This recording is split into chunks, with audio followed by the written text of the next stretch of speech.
Good evening, everyone. Good evening, viewers. Good evening, participants. I welcome you to this scheduled State of the Igbo Nation series brought to you by Njenje Media TV. I'm your host this evening, Maazi Tochukwu Ezeoke. Tonight, we gather to engage in a vital dialogue with leaders from AlaIgbo, addressing the pressing issues that concerns Ndi-Igbo in Nigeria and beyond.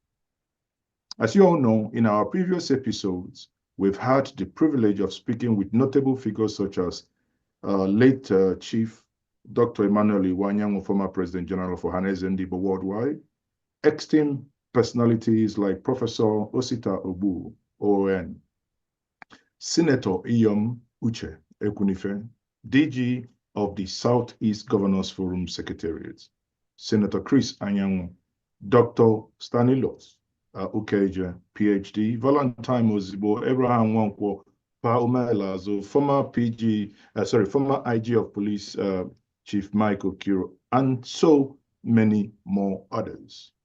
Again, we are delighted to always share their insights and challenges and aspirations of our people.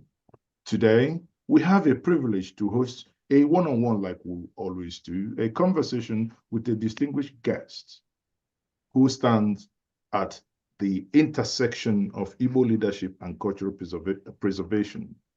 Our guest this evening is no other person than Livingstone Wechie. My brother, you're welcome to Njenje Media TV. Thanks for having me. Ndewono. Okay, as we progress, my guest this evening is the president of Ohanaeze Ndi-Igbo in Rivers State, that is the Rivers State chapter, and also the national chairman of the Ikwerre People's Congress, IPC Worldwide. Now, grab your seat. This dialogue this evening promises to dive into the pressing issues affecting Ndi-Igbo and explore pathway to reclaiming and securing our cultural, political, and economic future as we look back on history, challenges, and such as the Civil War struggles and the enduring impact of external interest. We must chart a new course forward, guided by unity and a renewed sense of purpose. Like I said before, I am Maazi Tochukwu, your host and the CEO of Njenje Media TV. I am honored to facilitate this conversation. We invite you to engage with us as we critically assess the state of the Igbo nation and its place in Nigeria and the global community. Just as a means of information, please, for those of you who are watching us on our various social media handles, please, if you do have any question, do choose to make use of the comment section. For those here with us, if you also have a question, hold your peace. Towards the end, we will give you a 1-minute mark for you to ask your question. Those are the ground rules. So let's start. One name working. Take him today. Anamia, God bless you. It's good to be here. And it's an honor of life to be on such a platform where my kinsmen are available in Obi. You know,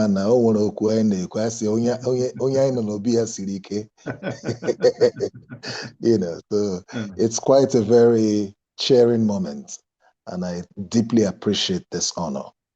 Thank you very much. I can Okwagwaromia Aturuji Siturumboro. So I threw Tungoibo, Surukanibo, Nokwandibo Kaibo. Just for a start, you know, the election on election name, which saw you as the president of Ohanaeze River State chapter. Yes. You know, that was a keenly contested election. Yes. You know, I would rather say that some feelings were bruised, and things obviously, you know, as in any normal, election to be contested, that is expected. Now, having won, what is that one thing that you think that is needed to be done? I think your rotation is off. Okay, you're back. Sorry. Yeah. Go ahead. So what is that one thing that you think that is needed that you would in the next 1 year do to bring the people of Ndi-Igbo in River State together? Well, first of all, where we are now is a moment of history. And it's a very strategic era, and I think it's divine because I believe that God has prophetically marked out this season for Igbos to come together. The Jews had their season when they needed to come back home and unify. This is that golden opportunity for Ndi-Igbo to come together. One message that I have maintained is that there is no superior nor inferior Igbo. There is no mainstream Igbo, midstream, or whichever categorization. Igbo bu Igbo. And that is why I think further that my own version of Igbo, Ikwerre language, and that is why my major preoccupation at this time is to unify Igbos in Rivers State and to build the Igbo-ness of Ndi-Igbo to the point where Rivers State becomes the melting point as well as the muster point of this end-time Igbo development. Part of the message is to drive a return home investment of Igbos around the world to channel their investment into Rivers State, because the riverine Igbo is the gateway of the Igbo nation into the Atlantic. So in that unification project, we want to sign a signature with a return home investment plan for our brothers, kith and kin around the world to begin to strongly consider the need to extend their wealth of resources back to their homeland. Because our wealth is spread across the various parts of the world. But beyond that, that cannot be established without, first of all, identifying with the people. Because the highest resources Ndi-Igbo nwere today are Ndi-Igbo. You cannot harness the potentiality of the Igbo race without, first of all, identifying with the people themselves that make up this race. It's not going to be a one-man's projection. It's going to be a people-oriented project. And in order to get the people to buy into that project, there has to be a unification plan. And that Igbo unity is what is of the greatest essence to me, which is what we should be looking out for right now. That wherever you find an Igbo person, you see that Igbo person as your brother. There used to be this impression, I've heard those type of expressions from our hinterland Igbo brothers, where there's Aiwa Ndi-Igbo, when they are talking to the Ikwerre brothers, Ono Ndi Ikwerre, and I find that very uncomfortable. I find that unacceptable. And a hinterland Igbo person does not see his riverine Igbo brother, or an Onsoka person does not see the Ikwerre person as a Aiwa Ndi-Igbo. And then you are addressing an Ikwerre brother. So, Ono Ndi-Igbo, Ndi Ikwerre, how are Ndi Ole? How are Ndi-Igbo? You know, so those type of mindsets. Let me give you a very interesting side of this story. There was this narrative that before this time, some of the communities in Ikwerre land were bearing Umu Okoro, Umu Omasi, and so on. And that because we believe that we are no longer Igbo, we began to change it from Umu to Romo. And I said, no, I think you get it all wrong. Because you cannot foist an identity on a people. You allow them to express their individual and collective uniqueness. Ikwerres are Igbos, I have maintained. And we have a version of Igbo in our dialect. So our own version allows us to be a Romo Okoro. You know that we have the Anioma people. They say Olise. The Onitsha will say Olisa. Mm-hmm. Now, my native name, my Igbo name is Bodoka. The hinterland Igbo will call it Ndoka. So would you now say, because I want to express my Igbo heritage, I will now change from Bodoka to Ndoka? I will not do that. I am proudly Bodoka because that's my dialect, that's my version of Igbo language. And the best way for us to relate is for you to appreciate the uniqueness of my version of Igbo language. And that is why in our Ohanaeze meetings here in Rivers State, when we greet Ohanaeze Onyahala nwanne ya, Igbo kwenu, ndị nwe m unu anọ na ye, you know, we also come with the Ikwerre version, anumekao, Ikwerre anumekao, ihuru hazapa anukalama anumekao, eleri yamma oyoyo. You get the point? Did you see the beauty? Yeah. So when we and our hinterland Igbo brothers who are here, enjoy it. Anumekao. One man came one time and said, "No, don't be doing Anumeka here. Say Igbo kwenu kwezuenu." I said, "Look, I think you are lost on transit." Because when you say Igbo kwezuenu, that's like a popular Igbo greeting. But coming back home to the uniqueness of my dialect, I have to now raise it. Like Eche will say, Eche chekao kankao. Do you understand? You have those type of things. Just today, my elder brother and friend, Antonio Lisa in Aberdeen, sent a message to me that the general officer commanding 6th Division of the Nigerian Army here in Port Harcourt, his name is Emeka and he's from Cross River State. Did you get that? Cross River State. And his name is Emeka and he's Igbo, but he's from Cross River State. Meanwhile, many of our people don't know that you have Igbos in Cross River State. Like I have told them, there are also Ikwerres in Delta State. There is a tribe called the Ewereis. They migrated from Elele in Ikwerre land to the now Delta State. And we have Ikwerres in Imo State, the Ikwerengwas.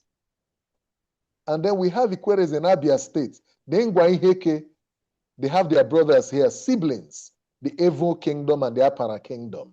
These are Ikwerres. So just like Ndi-Igbo, people try to restrict Ndi-Igbo to the 5 eastern states. I say, look, Ohanaeze is not Ohanaeze in the southeast. It's Ohanaeze Ndi-Igbo, wherever they are around the world. And I have maintained that Igbos are the largest black stock on earth. You can't challenge that fact. Because, okay, today it's on record that the largest slave port was the Calabar port. And the highest number of slaves that were transported to the rest of the world were Igbos. So Igbos are in various countries in Brazil, where the Yorubas are trying to contend with them over dominance of that country. An Igbo man is president of Gabon, is not in dispute.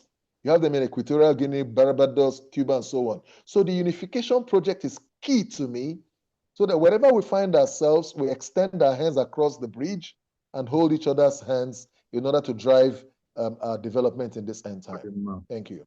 Nwanne nwoke imeela. Ịhụla ka isi kọwaa ya. It's quite, some people will say that the ancestors apparently descended on you at this critical moment in order for you to take this mantle at this critical time. Now, I ga-aga n'iru mana o nweghị nchọ ịjụ gị. You know, dịka isi bido, o nweela ka kedu ihe ị nwere maka ịchịkọta ndị Igbo ndị nọ na Rivers? O nweela ka isi akwado ije kwuru ndị na-azụ ahịa ma ndị na-arụ ọrụ? Kedu nwee ike ịkọwatụla kedu ụfọdụ ihe ndị imeela? Okay. Very, very well. Thank you. Actually, mụ na ndị na-azụ ahịa, mụ na ha meeted some days ago, the various groups, because actually me meeting with the various market heads. Ịma na ndị Igbo wu ndị ọzụ ahịa. And anyị na-azụ anyị na-erekwa. And I dịkwa into different sectors. Ndị na-azụ ahịa ihe oriri, and ndị nke na-azụ ahịa ihe eji ewu ụlọ, nakwa ndị na-azụ ahịa ihe ha ji eme ụgbọala, and so on. So I dị into different sectors. So ihe m bidoro imewo the various groups mụ na ha ka na-emeti. O nwere ndị nke mụ na ha metiri some 3 days ago na People's Club na Port Harcourt. A group of very prominent Igbo businessmen. And some of them, some of our brothers, including Uzoma and Livinco Electricals, Udoka Bestman, a good number of Julius Uzoma and so on. One of our brothers into real estate, Endless Properties. Okay, so mụ na ha metere, and ihe m gwara ha wụ na achọrọ m ka the various Igbo groups, I nwere too many groups mechara evolve into political support groups. And ọ na-eme ndị Igbo dịka ndị na-achọ ihe ha ga-eri na-agbaso ndị politicians. And so I say no, that all these groups will have to collapse them into Ohanaeze Ndi-Igbo. We have an apex body. Inside Ohanaeze, anyị nwere ike na-enwe departments, units of different sectors, instead of having too many parallel organizations. Igbo United Igbo Congress, Igbo Community, and so on. There are too many groups like that. And he were a leadership. And then, of course, I were presidents of the various Igbo states, those units in Rivers State, all the normal. But my arrangements were now, okay, on Tuesday, ndị nke Ikoku, ndị building ndị motor spare parts market, mụ na ha ga-emeti. And just this evening, I was rushing down here. Mụ na some women groups meeting, so that all the various Igbo and the indigenous Igbos, the women's group, and so on, I now work out a modality for Hanile Ebiakota together, so that we can stand under one umbrella. It doesn't stop them from associating in various groups, but largely they should work with Ohanaeze. They should work under the leadership of Ohanaeze while maintaining their respective interests. You cannot stop people from exercising their right of association. But I hold the need that these various market groups and business groups, part of the arrangement with that now I get a business development summit, CUM, a business economic and investment summit in Rivers State. But before I get away that arrangement, I got check out these various groups. They're already subscribing to it. Opposition groups among themselves because of some challenges of the past. So for they have a break here away and formed their own groups and have their political affiliations and so on. But for us to have the formidable arrangement, a front, the type of force, a drive, or the type of development and growth I may deserve, that all of us get together so that we can develop it. And part of the arrangement will work out a comprehensive database of Ndi Igbo non River States, both indigenous and non-indigenous. A comprehensive database. The president of Ndi Anambra got him the other day that Ndi Anambra wanted their own. I think that's the only state wanted their own database. But actually, we made an arrangement where I get a comprehensive database. Inside that database, once Madam Mwanwa Nwibo, from the point Onwa who putara na I get me a register, I get me an update immediately on the database that a child has been born into a particular family. So we're going to have such an arrangement because in that database, there is going to be a platform on your below when you subscribe to and updating information. And there are going to be several portals where information on new children born into the Igbo family in Rivers State is updated, information about those children. Now, oge tinye aka ihe gbasara voter registration, because part of our plan will embark on a massive voter registration for all Igbos at the age of 18 and above, they eligible to vote and be voted for. So that one now getinye aka, because I actually with a policy that as long as you onye Igbo name business and you be in a River State, you should register and vote in River State. Because oge tinye aka, you cannot be doing business and you live here, and then you don't have a stake in the politics of the state that formulates policies that affect your business and livelihood.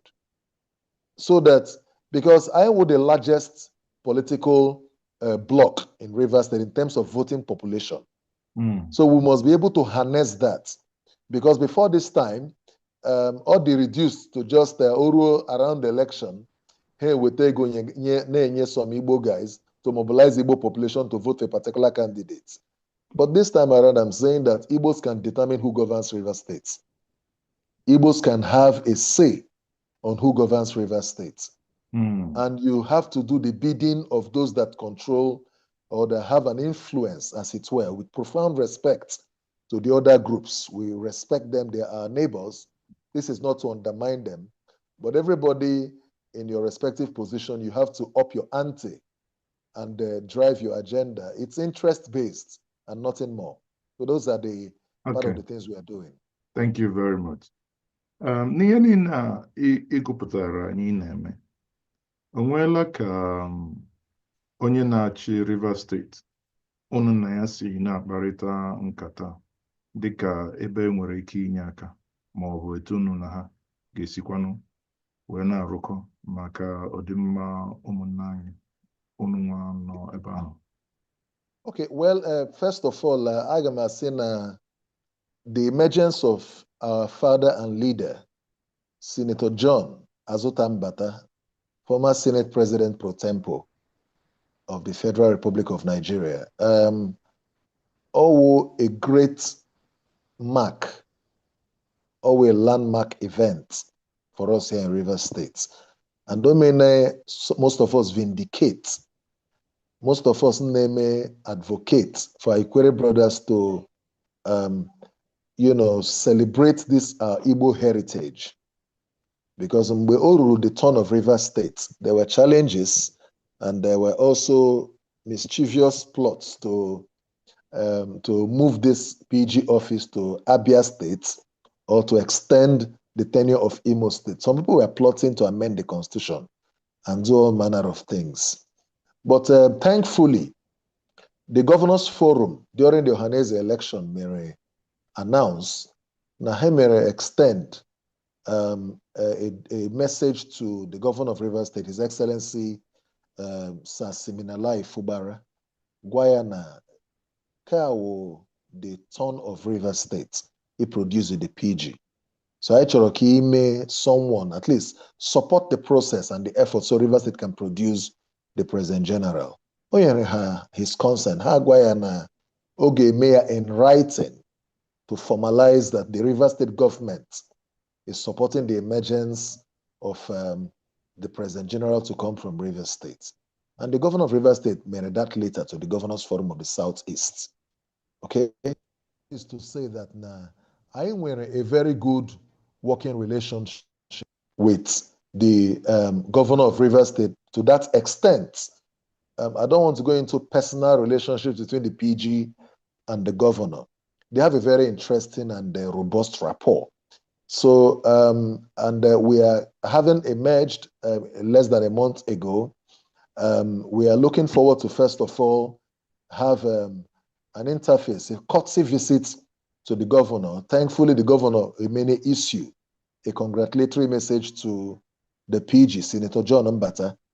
And, as the President hosting the President General, I have a lot of work to do because a lot falls on my shoulder.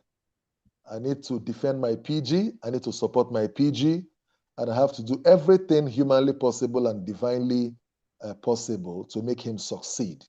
So that relationship they established strongly with the Rivers State government, and by the time Ainaya Game, Ainaya Bankata, and so on, we're going to exploit and table areas of synergy, areas of partnership. You know, the beauty is that Igbos don't come cap in hand. So we are not coming to beg government to give to us. We are telling government we want to partner with you to develop our state because we have a lot to offer. And from the video, the governor Ohanaeze Ndi-Igbo address during his pre-election campaign. I know that you are not, none of you here is more Igbo than myself. My grandmother is from Umuahia. So I'm also Igbo. And as long as I am governor of this state, whatever concerns the Igbos will be top priority in my administration. That video is there on record.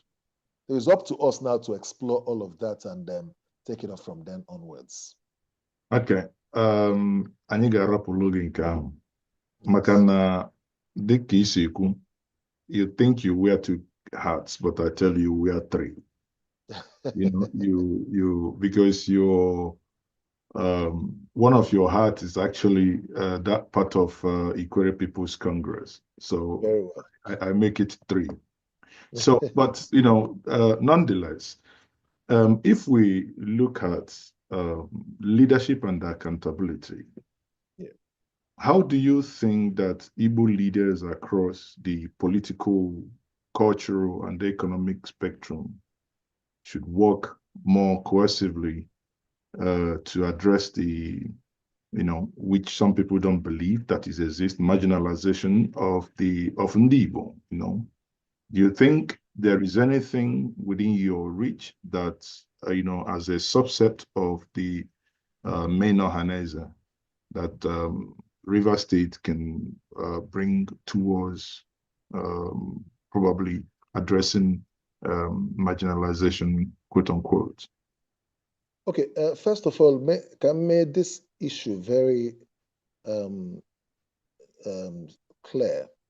I had this type of question the other day on radio, and they tried to bring up the issue of Biafra. I told them that Ohanaeze Ndi-Igbo is not involved in the Biafra agitation, but we are interested in addressing the Biafra question. There are two different issues here. Excellent. Good. So that people will understand where we're coming from. The Biafra question is one of the unanswered questions in contemporary Black history. And up to today, it touches on the issue raised, Mbasara marginalization. To me, Ndi Igbo ga-akọwara ndị Nigeria why they must lead this nation. I think we have not really spelt out and made our case properly on why it's not the time to whine and cry and, you know, as it were, go ahead to cry blue mother. It's time for us to put ourselves forward as Ndi Igbo and place that demand on the table, bringing our capacity to become president. For instance, which is one of the questions. Our marginalization as Ndi Igbo were a major factor, you know, the Nigerian state maybe address. But because they have failed to address it, it is time for us to raise the conversation very loud. And that is why the factor of unity is very, very important. You know, when I about unity of purpose, there has to be a unity of purpose, because the lack of that unity of purpose or the disrespect for our unity of purpose, the Nigerian state naturally may criminalize the Biafra question, and by extension to criminalize the Igbo race. And it is my advocacy that our people must harness our intellectual hub to drive home this issue so we can have them addressed. Thankfully, Ndi Igbo were more than enough international platforms to do this. But I think now we need to have, whether you call it a study group, or now that an Igbo man of Ikwerre extraction or a riverine Igbo man has now emerged as President General, here again a fundamental issue, if not our membership in terms of the entities that make up Nigeria, our membership of the Nigerian Union will continue to remain questionable. I believe that the issue of the unaddressed Biafra question touching on the marginalization of Ndi-Igbo will an intentional act, and all a gang up Ngara just the Nigerian states, or a global conspiracy. So we have to nip it in the bud by, first of all, insulating what our issues are. What do the Igbos want? What do we really want? We have to highlight these points. What do we really want? And how do we achieve that which we want? The moment we're able to address these questions, remember that now this document had in our constitution, even if it is disputed, saying that the Nigerian Union is indissoluble and that Nigeria is non-negotiable. I don't think that is in favor of Ndi-Igbo. Those are more like restrictions and restraints that those that created those documents put up in order to keep Ndi-Igbo down. So we have to raise those questions so that the moment those impediments are removed, that's the only way we can now thrive. If not, we will continue to thrive as an entity that is not truly recognized as part of Nigeria, that is being used just for the purpose of enjoying our wealth of resources. That's all. I perfectly understand where you're coming from. Now you brought the issue of the civil war, and I want to say from historical reflection, what do you believe are the most critical lessons the Igbo nation can draw from the civil war in shaping its future strategies? You know, vis-a-vis the issue of disconnect between the Igbos, as you rightly mentioned at the beginning, hinterland, the Nuan and the Mali. Well, part of the lessons, Igbo disunity is something we must guide against at all costs, because one of the greatest victims of Igbo marginalization, cohesion as Ndi-Igbo, our unity was brought under attack because it is known that our unity is our greatest strength for development. And part of that arrangement was to de-Igbonize the riverine Igbo and make them feel less of Igbo or not being part of Igbo in the first instance.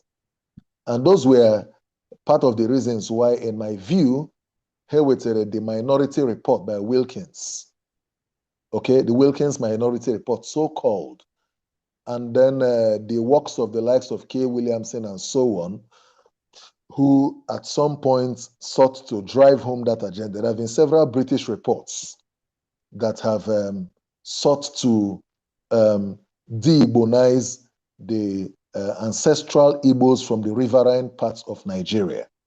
So the hard lesson is that we must not dwell on the factors that tend to disunite us. Because largely a lot of our people rode on the wings of that conspiracy theory to isolate themselves from the other. But I think the factor that has kept us is our energy to survive even without government support. And that's why Dele Farotimi said that Igbos are the only race that have the capacity to survive without the support of government. So that de-Igbonization policy of enemies of Ndi-Igbo is something we must look at critically so that we will accept ourselves as who we are. Every other thing is hinged on this factor. The moment we are able to deal with that, the issue of reconstruction, reconciliation, and so on will become a what do you call it now? Like a walkover. So our unity is key, that we must do everything to stand by each other as Ndi-Igbo. Yesterday, I had the privilege of being in the Global Igbo Leaders Meeting. And a lot of prominent Igbo sons, as it were, accomplished, were reading out their profiles, very, very intimidating profiles. There is one who mentioned that Norwo, the head of a particular medical institution in the US that is employing more than 5,000 medical personnel. One talked about his project that he's trying to create fuel-less generators. You have a lot of them, Professor Ihejirika in the Lincoln University or so, who is the chair of the political science department. And this is just to mention but a few, too many. So imagine that we are bringing these people together into one boat, into one room to drive the development of Ndi-Igbo. If we can achieve that, government will be at our beck and call. In fact, the rest of Nigeria will plead with us because Igbos have transcended beyond the 5 southeastern states and the states of Rivers and Delta, who are statutory 7 states of Ohanaeze Ndi-Igbo. They've gone beyond Cross River and Akwa Ibom, Kogi, Edo, and Benue states, respectively. We are now indigenous in various countries of the world. So we have the capacity at this time to harness the energy in this relationship, create an environment where Igbos around the world who have not had a touch in the home front can connect, so we can, as one, bring about the development and have our marginalization issues addressed. And before I shut down this point, may I say that I do not believe in the issue called minority. Ndi-Igbo are the minority.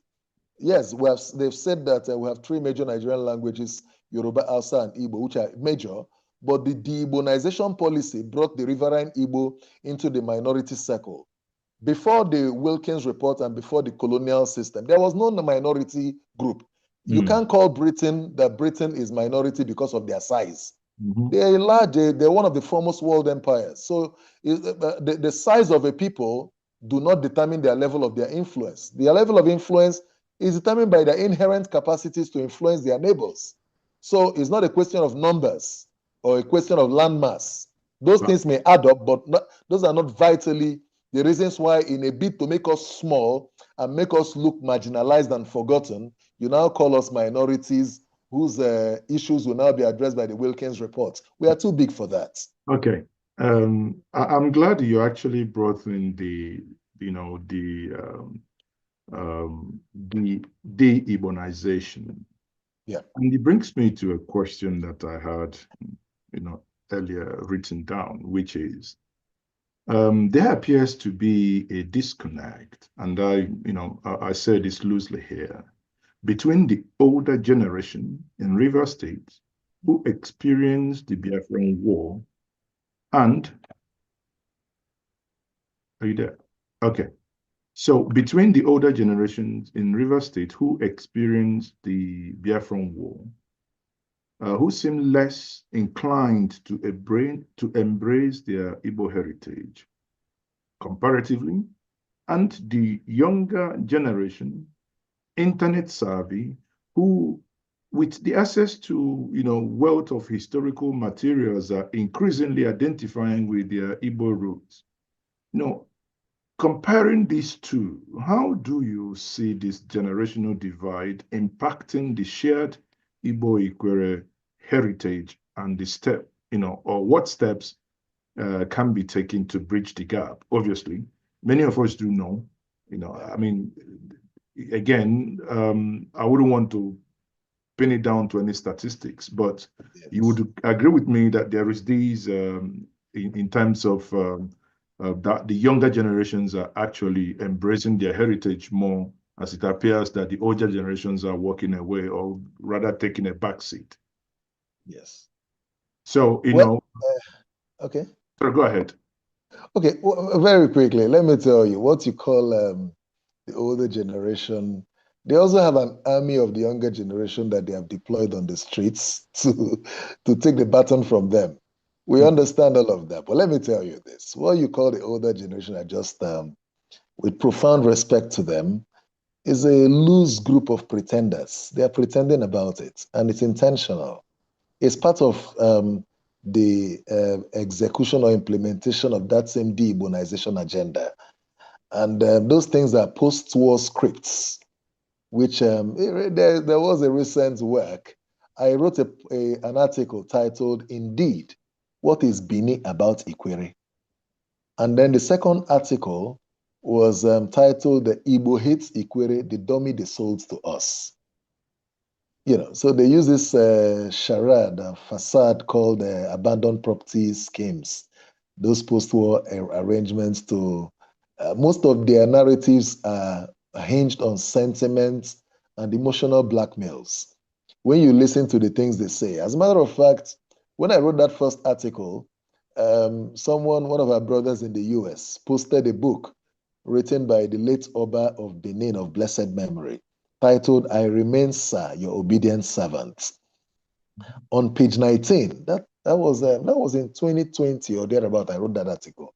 On page 19 of that work, he talked about his works because he served as a district head, a district secretary in the Ahuda division at the time. Ahuda is in present-day River State. And he said, I came across the Ikwerres and the Chees, who are typical Igbos. Now, some people are laying claim to Bini heritage, but the custodian of that heritage on good authority, the institution that superintends over the culture and history of that particular kingdom, says, no, you are typical Igbos, and you're trying to foist yourself on them. As a matter of fact, Ikwerres were already here. If you go through the Bini history, they came into that place today called Bini in the 14th century. But Ikwerre history shows that we were here even before the 14th century. So we have always been Igbos, but for the developments of subsequent years that sought to change that narrative. But the point is this, to your question, the younger generation are much more intellectually inclined and globally oriented in understanding the fact that somebody comes and calls himself Chukwuma Amadi, and he says, I'm not Igbo. And you begin to wonder whether there is any linguistic register that contradicts that fact. We have the linguistic register, we have the language grouping factors and the carbon dating. Anybody who wants further scientific proof is free. There are available sponsors to give that to give that proof about the Igbo heritage of Ndi-Ikwerre. So part of what we're doing is reaching out to our own peers. Thank God for social media. You would not believe, since Senator John Mbata emerged, the army of Ikwerres who are now calling to say, we want to join Ohanaeze Ndi-Igbo, we are Igbos. It will amaze you. So part of the strategy to address that issue, I think, has been worked out by nature through the emergence of Senator John Azuta Mbata. Because there are many things you can't do on your own. You work so hard. But when God intervenes in addressing those issues that, like he has done, in the person of Senator John Azuta Mbata, the facts will speak for themselves. So in my own capacity, I'm already weathering the storm. We are already, in quotes, endangered species for publicly towing this path, even though those who have sought to relegate this heritage to the background are also coming from behind to call to say, look, we are Igbos. Let me tell you, Chief Emmanuel Aguma of blessed memory, an Ikwerre man, was chairman of Ohanaeze Ndi-Igbo Council of Elders. By the time he took up that mantle, some Ikwerre chiefs rather, imposed a fine on him. He did not pay that fine because they said if he dies, that they wouldn't attend the burial. He died a hero and he was buried a hero, and he was given a national burial. In fact, some of the state facilities in Rivers are named after him. Chief Emmanuel Aguma. Senator Dr. Obiwale of blessed memory became the minority leader of the Nigerian Senate at the time. An Igbo slot that was donated to him by his hinterland Igbo brothers just to give Ikwerres a sense of belonging, that we are all one. Okobule Wonodi, Chief Jackson Mpi, Chief Oriji, Chief Francis Ella, Chief C.C. Nwuche from Ekpe in Ahoda, in recognition and in honor of his commitment to the Igbo struggle, was made chairman of the Anambra State University until his death. He's the father of Chibodon Nwuche, the former deputy speaker of the House of Representatives. We have very prominent Ikwerre sons who have, Chief Obiwale was a founding member of Ohanaeze Ndi-Igbo.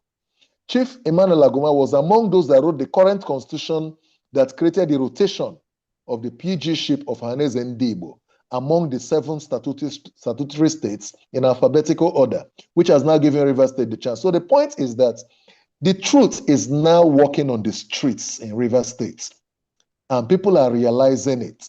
It may not be a one-day journey, but the movement is faster now, and we are riding on this opportunity of our son becoming the PG of Ohanaeze Ndi-Igbo to lead more than 100 million Igbos around the world as an opportunity for us to fish our people into this boat, because the unity of Ndi-Igbo with Ikwerres, whom in my opinion are the largest Igbo group, have now come on board to drive this process. And we believe our Igbo brothers around the world on our side, more will come in. And then the stories behind what this other older generation is doing will go into extinction. That's the beauty.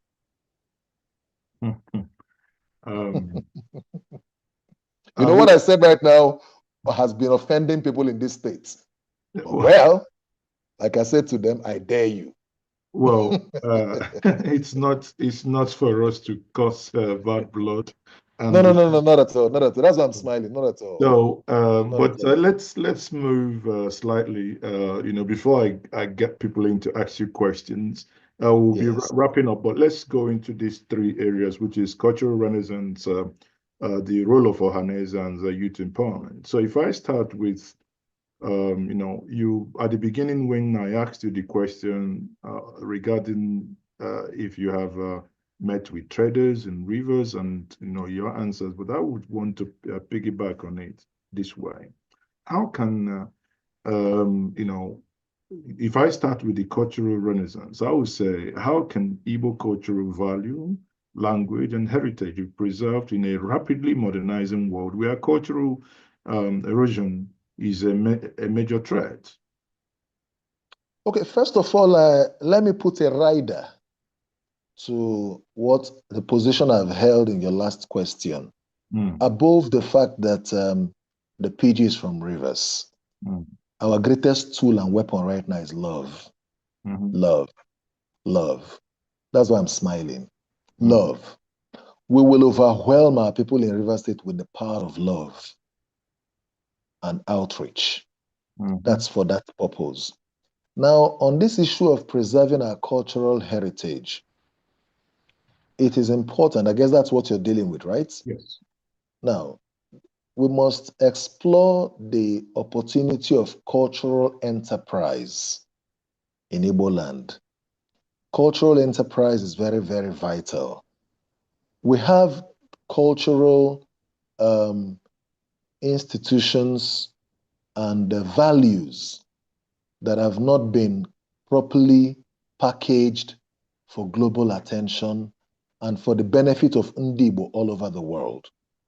So beyond the celebration of what we call Igbo Day, it's important that we begin to, for instance, let me give you an instance. Igbo traditional foods should be well packaged and processed for the global market. That's number one. Right. That's number one. We should think of setting up such systems that are involved in branding and packaging Igbo traditional foods of different varieties. Now, secondly, our Igbo Day event should be rebranded into becoming a global event where we even partner or invite people from nationalities around the world. We can stream these events live on social media and various platforms, but through a system that is well organized. We must properly situate first of all, outline the cultural opportunities and the cultural indices of Ndi-Igbo, place them on the table, and work out arrangements and modalities on how to market them to the whole world. One of the greatest tools for the global market is advertising. Ndi-Igbo have to start developing systems to advertise their culture, their products, and their results. You imagine what Igbos are known for. Let's say, for instance, our Isiago, which is a symbol of Igbo culture, particularly with respect to our dress code. What is the place of Isiago in the international fabrics market, in the entertainment sector around the world? How have we been able to make Isiago a point of reference for cultural enterprise? The moment we begin to identify these parts, we'll have an arrangement where the Igbo culture will not only be preserved, but it will also have economic benefit for the development of AlaIgbo. So we should consider packaging and rebranding our culture for global, if you use the word, maybe consumption, for people to begin to key into it. Today we wear kente. Kente is a Ghana material. Mm-hmm. And we have other fabrics that we wear from other cultures around the world. So have we been able to package our own traditional fabrics for the global market as an Igbo label? Those are indicators, those are flags when you talk about flying a national flag.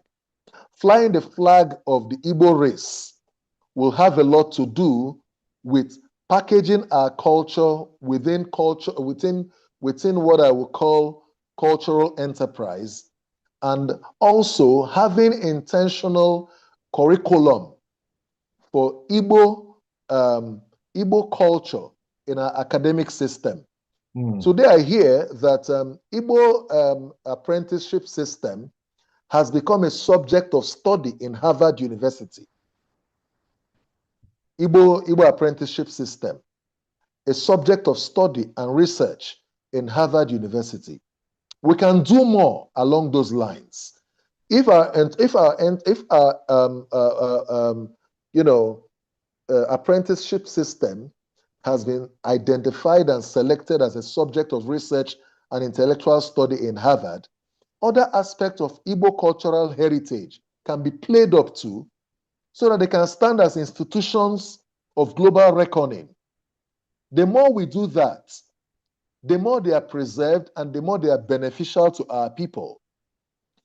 What stops us, for instance? We have a place like Nnewi, Aba, and Onitsha. I am looking forward to the establishment of an Igbo international market in River State in my time, by God's special grace, where local Igbo materials, foods, and so on will be packaged for exports across the country and outside. I have that type of priority as part of my dreams to be achieved during my term as Ohanaeze president in River State. But we can institutionalize these plans as an Igbo project so that they will be preserved and stand the test of time. Those are just a little tidbit of my thoughts on those issues you raised. Yeah, sure. I mean, and these are issues, the issues also, brought in there as so germane. Now, Iman, no matter what, we must hand over to the next generation. Now, that Yes, brings me to youth engagement as we are wrapping yes, up. yes, And as the president of Ohanaeze River State chapter, do very you well. have any initiative or initiatives that are being put in place or you intend to put in place to inspire and empower young people of Igbo extraction in River State to take active role in leadership, innovation, and community building? I mean, mustn't be necessary that is something that you've started, but at least something, an idea that probably have crossed your mind too. Well, one of those that have crossed my mind is particularly in this era of artificial intelligence. Um, Yesterday, during our GIL meeting, one of our Igbo leaders, who is a scientist, offered to mentor young Ikwerre people who are willing in his field. So that will take me to a point that I intend to reach out to or draw up a plan, which I'm already developing, for us to have an intentional mentorship program. Ndị Igbo who are established and have their spheres of influence in specific sectors should start discipling an army or a number of young people in their field as part of their succession plan. If, for instance, you are in the field of artificial intelligence and there are youngsters who have affinity with that particular area of life, those who are in that regard can be designated for mentorship in those fields. It should be something we key into our Igbo development plan. Mentorship. This is just going beyond the issue of apprenticeship. This is intentional succession plan, particularly for River State, where many of our people here are not so involved in the type of trade of their hinterland Igbo brothers. So it is my plan to have the buy-in of willing Igbo sectorial leaders to come to the rescue, where we designate periodically, as the case may be, Ikwerre, youngsters who are interested in those areas of trade, as it were. So it's important that that particular arrangement is put up. Now, I have also considered the need. Sorry, I lost my video, but it's back now. I also have a plan for a type of exhibition, talent exhibition of young Rivers people of Igbo extraction, where they come to showcase their talents.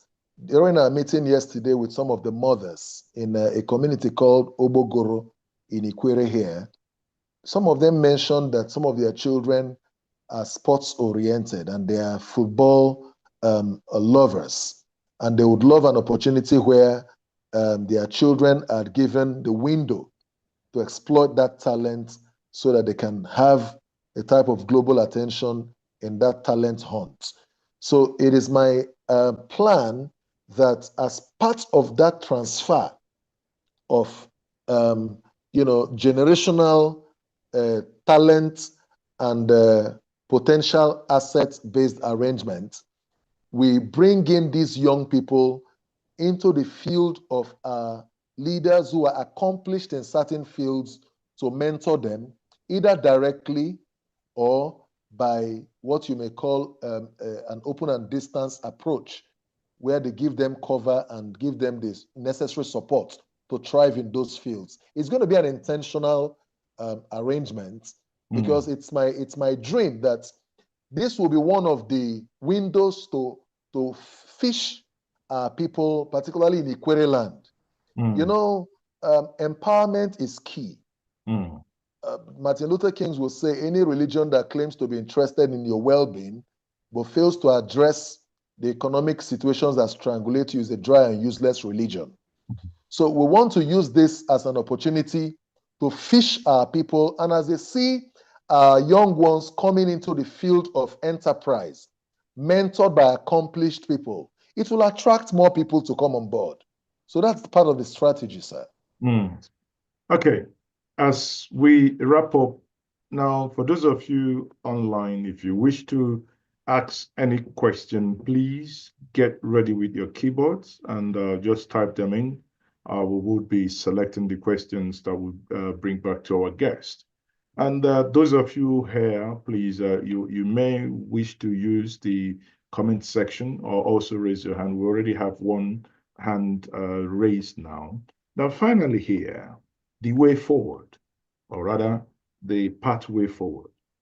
And this question that I'm going to ask you is a hypothetical question, you know, and it will lead into what probably, if there is a long-term, medium, and short-term plan of Ohanaeze, probably that should be taken into account. And the question is, if you are to outline a 10-year vision for the Igbo nation, what would be your key priorities and how can these be realized collectively?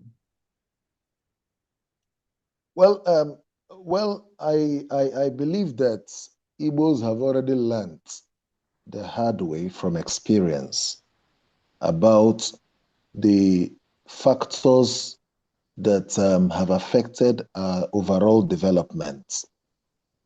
My key area will still be in the area of enterprise and education. Enterprise and education. Ndi-Igbo, in the next 10 years, enterprise education, okay, let me say enterprise education and leadership. Okay. We must prepare a generation that will take power in this country in the next 10 years. Because without power, what I mean by power, political power, there is a limit to the things you can do in terms of driving your vision master plan. Igbos are not the president of Nigeria. We are not the Chief Justice of Nigeria. We are not in charge of the security systems. We are not the service chiefs. We are not the Inspector General of Police. We are not the Controller General of Custom. There should be an intentional plan for the next 10 years for Igbos to channel their energy into seizing power in this country. It's very, very fundamental. Power gives an opportunity for you to create policies and even laws that shape the direction of every nation. So top priority for Ndi-Igbo right now will be to evolve a generation that will take power in Nigeria so that we'll be able to implement policies that will open up AlaIgbo to the global market beyond settling for the Lagos wharfs. If we have the president of Nigeria as an Igbo man, he will be able to set up visa centers in AlaIgbo, in Port Harcourt, in Enugu. Because when foreign investors come into Nigeria, the first port of call is Lagos, because Lagos is the hub for international flights. All the visa offices are in Lagos and Abuja.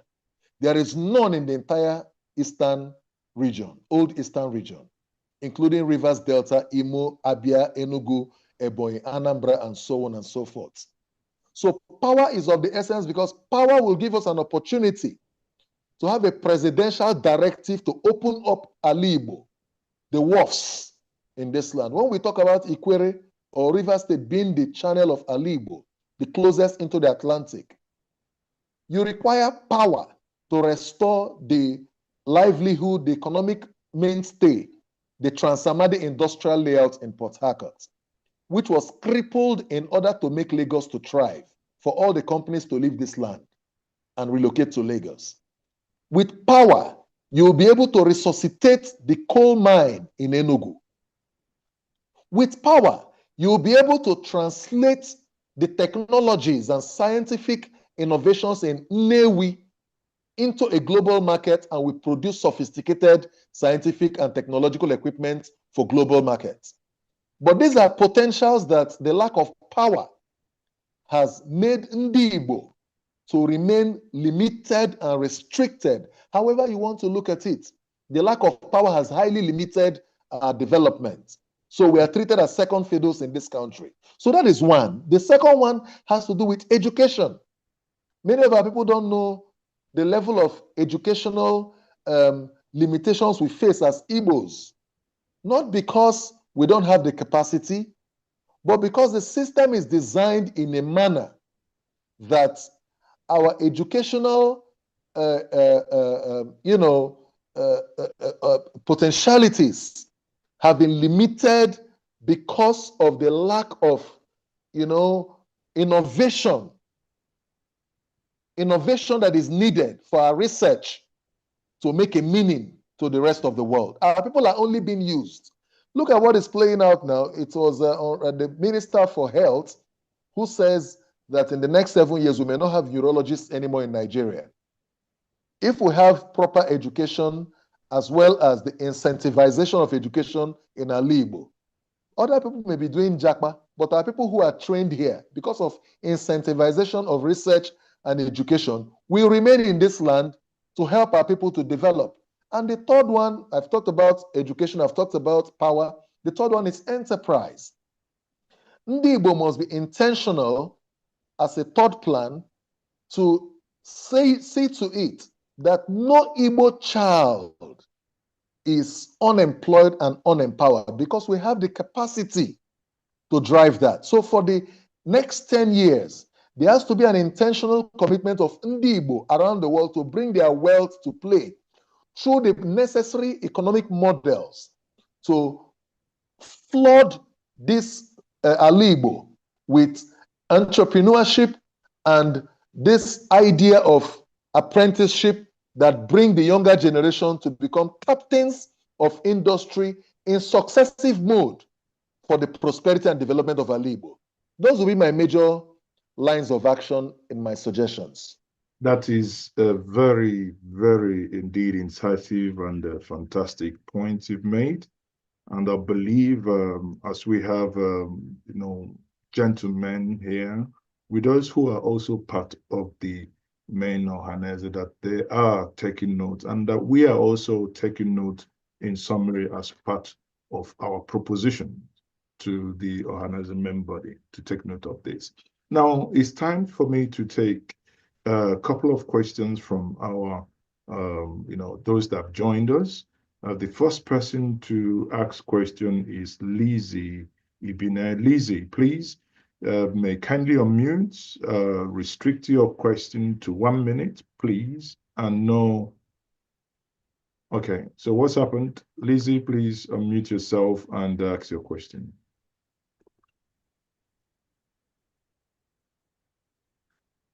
Lizzie, kindly unmute yourself and ask your question. Okay. Thank you very much, and good evening, everyone. Good evening, madam. Afambo Elizabeth, though I answer Elizabeth now, Neka Ibine. Okay. I'm from Anambra State, and I'm married to Delta State. You're welcome. I've been part of this program, but for once, I've not spoken. But why I'm excited to speak is that I can see that we are getting somewhere.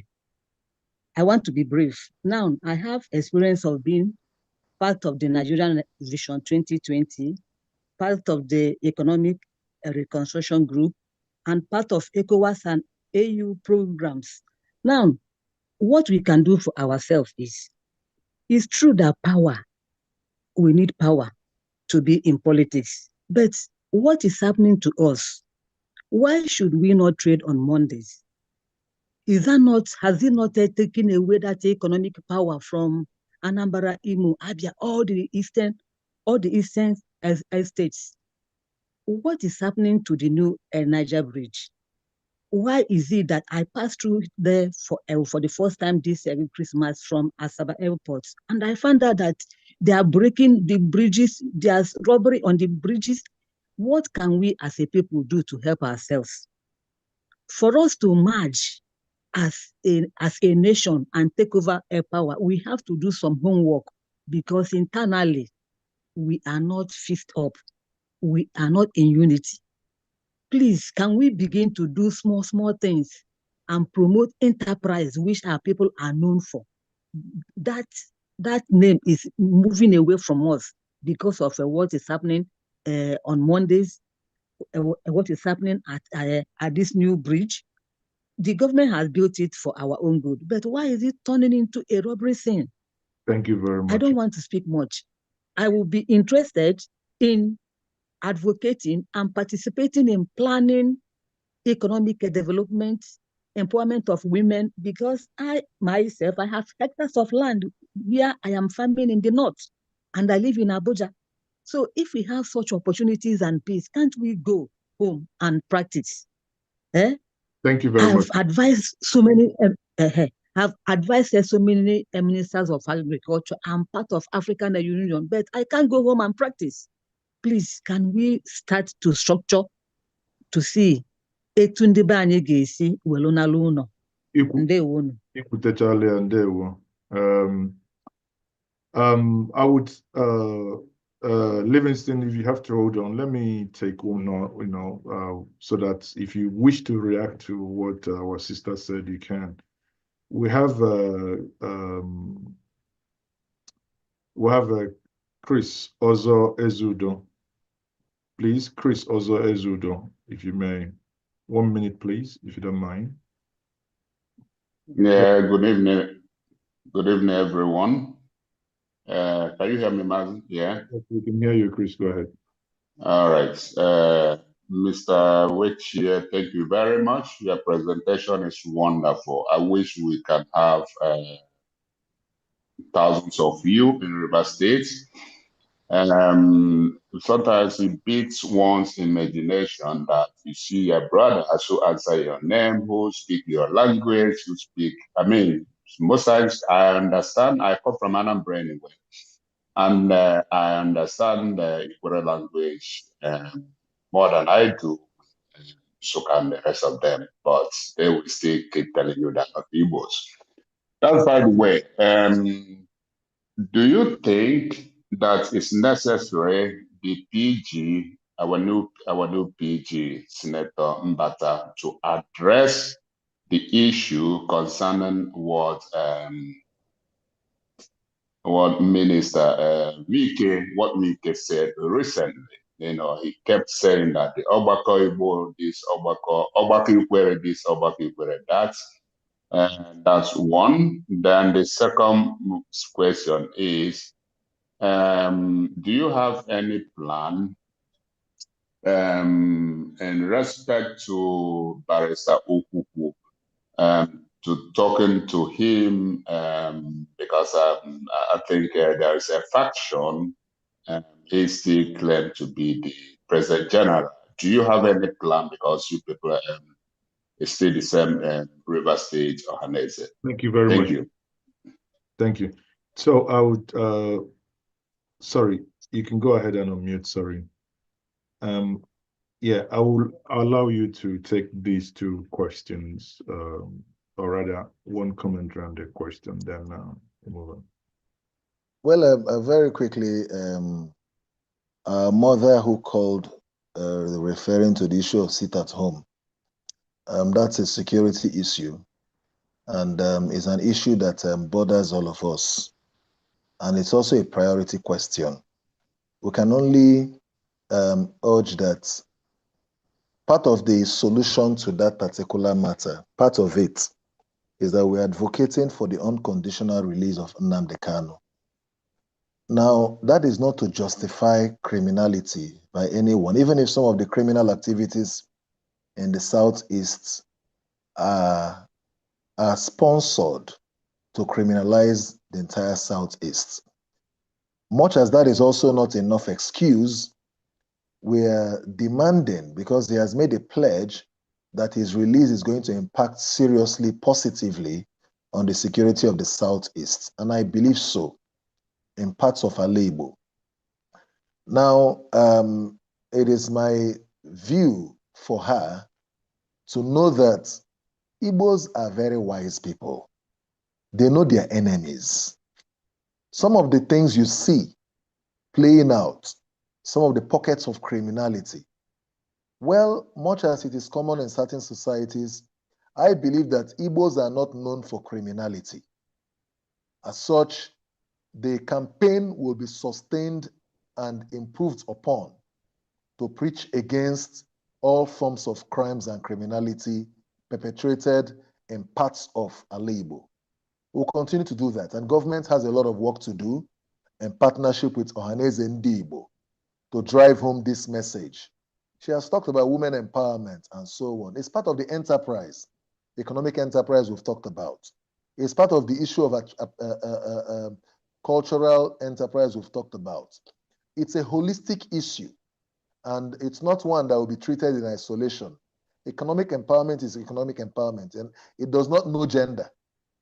So gender question, very well, women must be empowered. I support that 100%, but there has to be a strategy to drive home that particular project. That is why we are talking about the issue of Igbo going for power, so that most of these things that are policy-based, that can only be influenced by government interventions that have been denied AlaIgbo all these years because of lack of power and being in a position to determine them. Once God helps us to attain that place of power, it becomes easier for us, particularly coming from an Igbo patriot and not just a sellout Igbo man, a sold-out Igbo man. On the issue of the PG addressing the Njenje Wechie, the Minister for the FCT's view on his Igbo, I don't think that should be given any kind of energy. Exactly. He's neither here. He's just, he has made his opinion. I respect his opinion, and I'll leave it at that. I'll give no further energy, and I think the PG should ignore. That is not the objective of his office. More people will speak up. They've been saying so. If you say you are Beni, good, no problem, you are right. If you say you are Igbo, you are right. I think that will rest that case. The third has to do with the issue of Uche Okuku. Uche Okuku is my friend and brother, and we have already started talking. The global Igbo leaders are also reaching out to hold meetings with him, as well as Jackson Omenazu in Port Harcourt. I've been mandated to initiate that process. Yes, there are challenges here and there on that matter, but I want to say clearly that these issues will be resolved. It's a family affair. Thank God they are not fighting over the fact that Rivers State was denied, but Rivers State was never denied. Part of their Uche's own challenge, I will leave it to him whenever that meeting will take place, so I don't preempt him. I want to respect each of the positions they have held, much as I see such positions as being needless and unnecessary, but I want to respect so we can give an air for mediation and have their worries addressed and whatever concerns they have. But because in the overall, I believe that they are Igbo patriots, but they must not submit to any form of compromise. It's not in our collective best interest. Particularly now that all we asked for was that Rivers State should be allowed to produce PG. The PG has come, and he's one of our brothers. So everybody should shoot his sword, and let's make some reasonable progress, please. Thank you very much. Actually, I deeply, deeply appreciate the wisdom you used in navigating the last question. That's really called for here. And I appreciate that. I must say quickly, let me take our father, Abbas Abdulkanu, please, if you quickly unmute yourself and keep it to 1 minute if you don't mind. Chief Abbasi. I have someone here who is a techno spark. Please, I will not be, so that we'll avoid invaders. If you don't mind, you have the right to rename your device, please, so that we can bring you on. Now, go ahead. And there were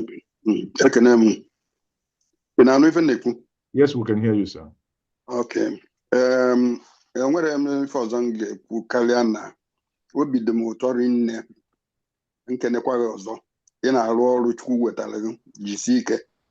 Thank you. And enwere m question other than isi maka yesterday ka m na-agwa Kenneth Okonkwo yesterday wee sị na m na-watch ife niile ọ na-ede na ife ọ na-ekwu sị na obi esie na m ike na ụbọchị one fọrọ n'elu ụwa before ma nwụọ na mma nwụ na akwa n'elu obi egbu m na ụmụazị na-eto ntekịta na-enwere ndị nwere ọgụgụ isi ya ka nna ha afụ na tata wee bụrụ na PG ihe niile o kwuru ebe a ọdụka ọ gbara afa ife niile o kwuru mgbe si na o nwere ndị bụ nwa I'm sorry, can you use that word nwa afọ kpara aka mmadụ na ọkọrọ ede na ji ife niile ọ tọchiri bụ o merie because o nwere ife ọzọ mma adịnye n'ife niile o kwuru maka na nke ka tọm ụtọ ọgwụ na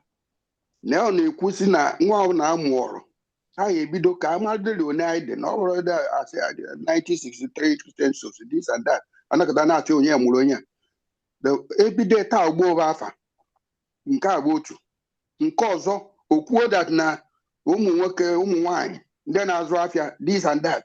And if you remember na last discussion I nwere na this year program I made mention of this. Ebe ka a na-achọ Ohanaeze ebe ka market men nọ ebe ka market women nọ. You have to include these people, to move forward. And then ka a na-asa aṅara na-asa aja dị ife na-emenu na baa kịta ọpụziri ike na ụmụazị na-apụta a na-eme kidnap ọ bụrụzi ife eji akpa ego ife abụ ife amaghị gbawa kpatara amaghị dina ọnya kọsịrị ya. So ife ndị abụ ife PG biko ịgwa the general na yourself etu a m fụrụ na gịnwadụ ị na-alụ ise ha this idea because na ọ bụrụ sọsọ ibu degree na-akpagharị n'ọgwụ onwekwara onye ma akọ na uche biko daalụ jisi ike. Thank you very much, Nnayukwu. Mana biko mara na yanwa bụ President Ohanaeze Ndi-Igbo Rivers State Chapter. I ka nwekwara PG bụ President General onye nke bụ gburugburu bụ Senator John Azụta Mbata. Biko ka ọ ghara ịdị ka onwe onye na-anaghị ibi ọrụ. Nnayukwu ikwu ọfụma. Let's take Chezi. Chezi, please. 1 minute. Sorry, unmute Chezi. Then Faustinus, you get ready. Yeah, good evening. Yes, go ahead. I like what you and your guests are doing. Yeah, but the problem with that, take a good time in this stage. So I hope now, Ohanaeze, I hope they know that the process to get to where they want to get to will take at least 15 years. So we have to kind of appreciate that time frame because there were a lot of stages of reorientation that needs to happen, both in Rivers Igbo and the general Igbo. So part of our problem is that sometimes we want things so soon that we don't appreciate the time frame that is required. So maybe we have to start small and start with the very small things we can achieve immediately. In things that require more soft approaches, because people have been saying this for 50 years that they are not Igbo. You cannot change them. You cannot change people's mind in 5 years. So I appreciate it, and I hope he does well. Him and the main Ohanaeze president, but it will take time, and they need to be consistent over a long period of time. Thank you. Thank you. Okay, I would take one more question and let him take these questions all together. Faustinus, please. Biko, unmute yourself. Yeah, go ahead. Thank you. All right. Thank you very much. Good evening, everybody. Good evening, brother. I'm like you here no Igbo, but let me go to English. My Presido, first of all, I watched one of your speech on when you went to Michael Kiro's his place or something like that. Everything you said there, I appreciate it. I love everything. You see, myself, I schooled in University of Port Harcourt. I'm married to a Rivers woman, and all my years in Choba, Ikwerre people never maltreated me. From Undodo down to Ahuipa, they never maltreated me. They took me as theirs. So let me just go straight to the point. Now, I am looking at, do you people have a plan of creating Ohanaeze Ndi-Igbo women's wing? Because the structure of Igbo need to be there. Because there's no... We lost him. His voice, maybe on with our call. But again, we have two more people when you can. So what's going to happen now, Biko? You can go ahead and take the question so far, then we can take the last two. Well, the point is that, well, the first one was more like a charge and an encouragement. Mm-hmm. And I deeply appreciate that because it's quite priceless. The second one has to do with advice of taking time. But I want to say that on the issue of consistency and taking time, that is taken into serious consideration. But again, you will not embark on a voyage of trying to convince every Rivers person who is of Igbo extraction before you start making progress. You see, so that is why we have set out a template that will start improving and developing AlaIgbo, both in the hinterland and the riverine areas.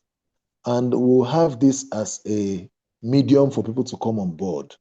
The issue of convincing them, of getting them to realize their heritage, is going to be a long-term arrangement. It's going to take a time of reorientation, a period of unlearning that which is not correct. Really. You know, the unlearning and debriefing process is never automatic. Yep. You have been used to an untrue. You know, there is a difference between a lie and an untrue.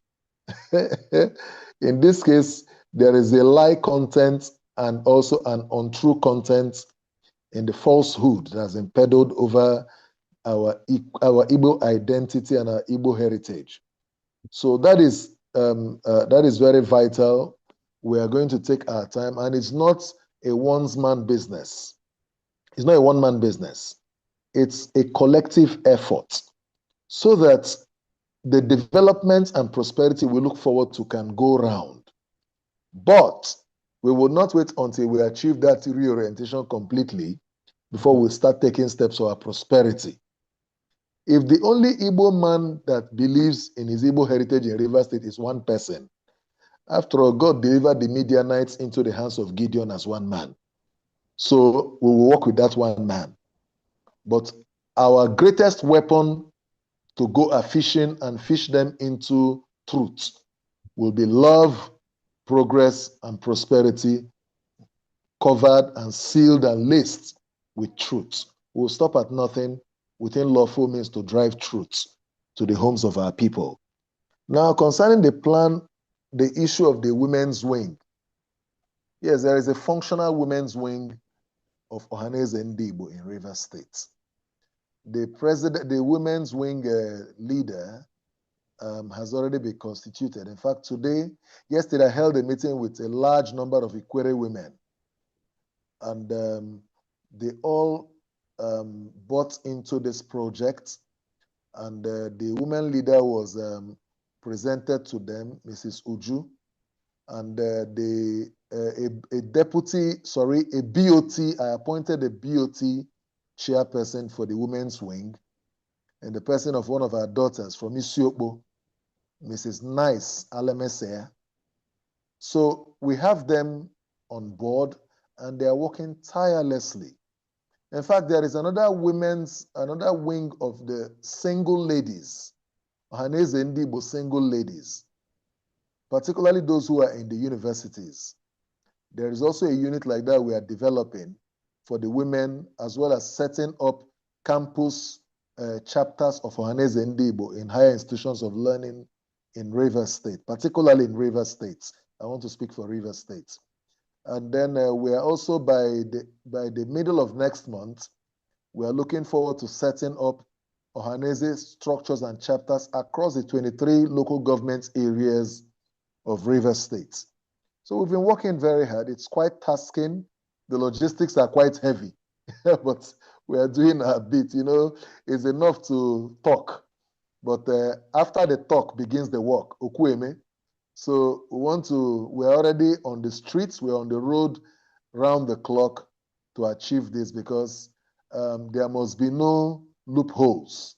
There must be no windows left loose in our journey to achieve these heights and the objectives. We'll achieve them by God's grace.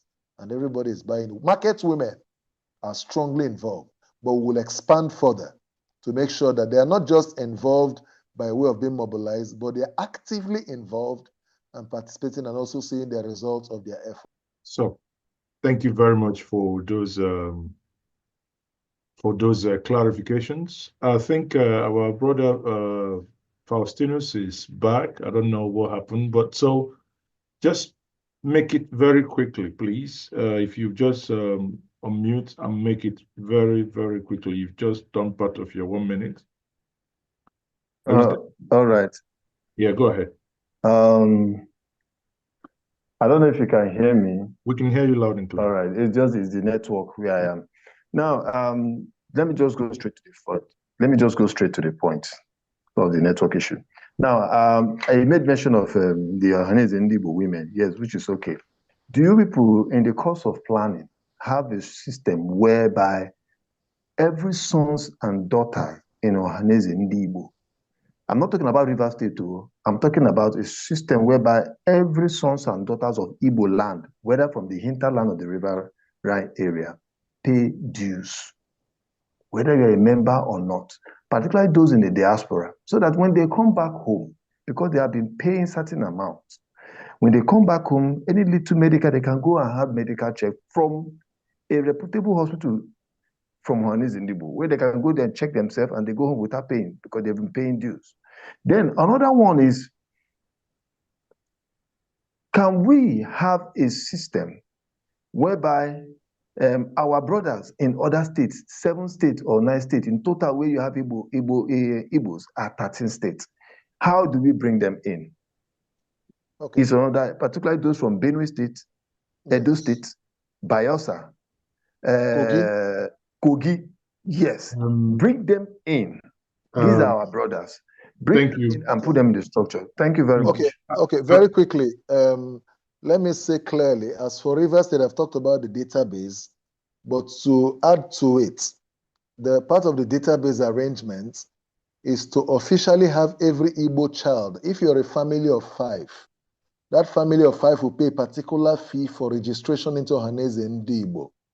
We want to make it a persuasive compulsion.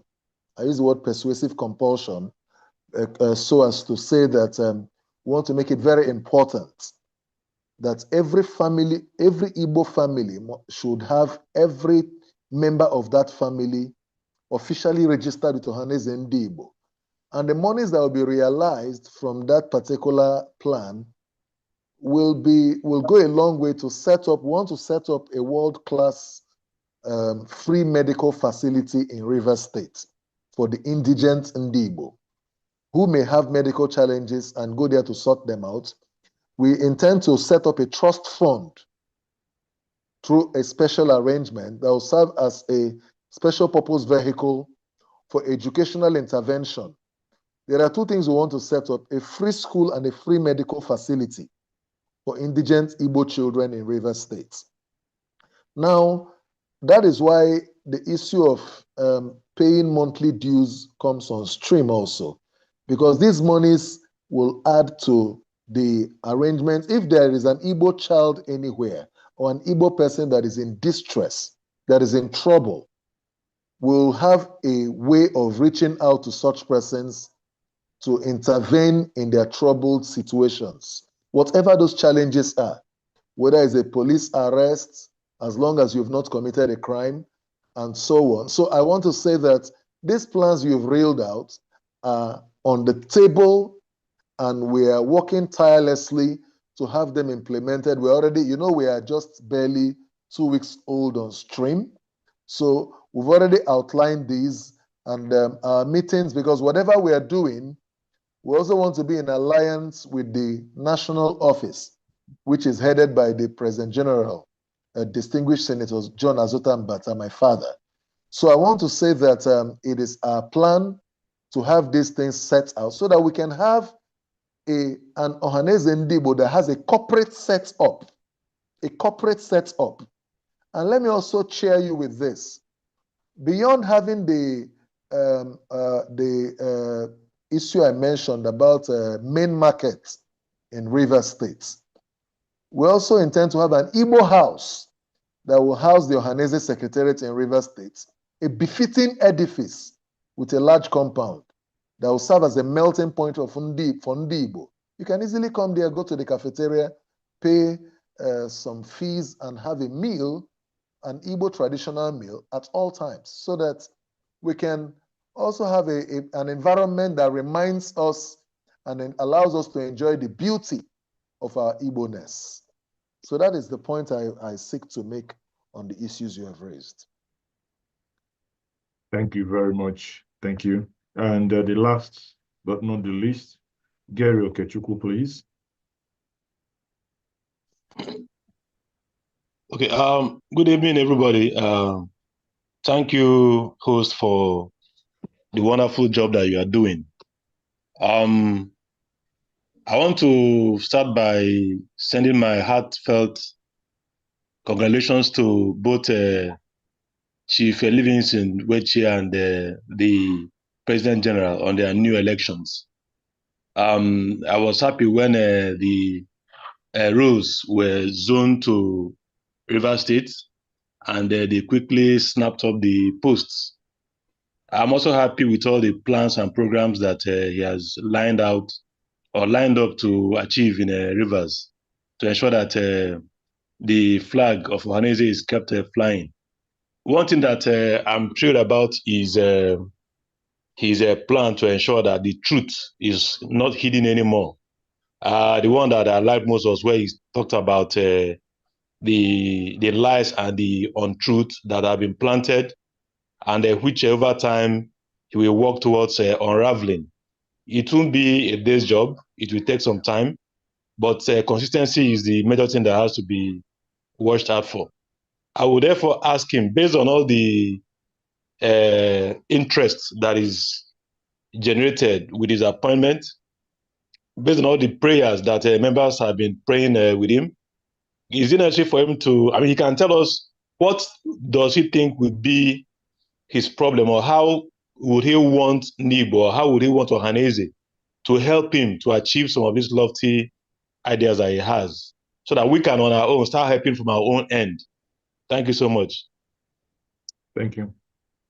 So that's the last question. If you may answer that question, then we can wrap it up and call it a day. Thank you. Well, as per support, of course, we will need finances. There are no two ways about it. Most of the items that have been reeled out here are of huge logistical requirements. And we are not pretending about it. Within our means, the issue of contributions and dues are the little we can talk about. And those who can equally, not just finances, those who can equally, like we talked about building a database, we talked about setting up our secretariat. If you want to donate a property to us in Port Harcourt, please, we are willing and we are available, we are ready. Because we need a functional secretariat for Ohanaeze Ndi-Igbo in Rivers State. And there will be a lot of outreaches, medical outreaches, and educational support programs for our people. So if you are willing to take on some people on scholarship, indigenous Igbos, particularly as the number one priority, we have them already been identified, And the most of it is that these arrangements will require serious financial interventions. And I hope that we can be reached, and whatever support, those who can support by way of, institutional support, maybe volunteering their organizations to take up certain tasks, are also very, very much welcome. At least you've heard what we have railed out, even more that may not have been mentioned here. We are open to collaboration, we are open to synergy, and all necessary support is needed to achieve this, because we are able, and we know that by God's special grace and your prayers and well-wishing, we will achieve these lofty ideas by God's special grace. Thank you, and I love you. I appreciate this greatly. Thank you very much. I think, oh, okay, we'll have one more. Please, 30 seconds. Okoanya, please. Okoanya, please unmute. 30 seconds, please.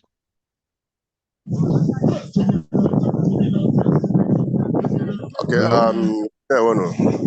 Mr. President, I am Okoanya from Bonny Island, calling from Bonny Island. I want to appreciate your efforts and also say thank God and congratulate you for this opportunity the Lord has given to you to render a selfless service to the people, God Almighty. My only question is, if possible, can you itemize your agenda to the platform so that for some of us in different local governments in Rivers State will be able to know your agenda for this your tenure, and also the plan you have to strengthen the Ohanaeze in all the local governments in Rivers State. And I appreciate your efforts that you said we're going to have a very large secretariat and other plans which I have had here. And I pray that God will make it a reality to the glory of His name and for the good people of Igbos in all the local governments in Rivers State. So I will only ask if your agenda will be made public for us to know, and also see how we can follow it up to ensure that this agenda. Okay, so I think on that will be the last question that we would take. And if you may quickly, Livingstone, I don't know if how you want to handle that. I'll leave that up to you. No problem. We may not expose everything all at once, but in bits, for people to be able to digest them. We'll make them available and have the buy-in of our people so they can be involved to have them actualized. Secondly, on the issue of strengthening the structures, as the president of Ohanaeze and Rivers State, I've said it here that by the second week in February, we're looking forward to setting up local government structures across the 23 LGAs and have them set up with executive committees, because that's the vehicle through which we'll have a comprehensive registration and participation of our people across board. We'll do that. Thank you. Okay. Thank you. On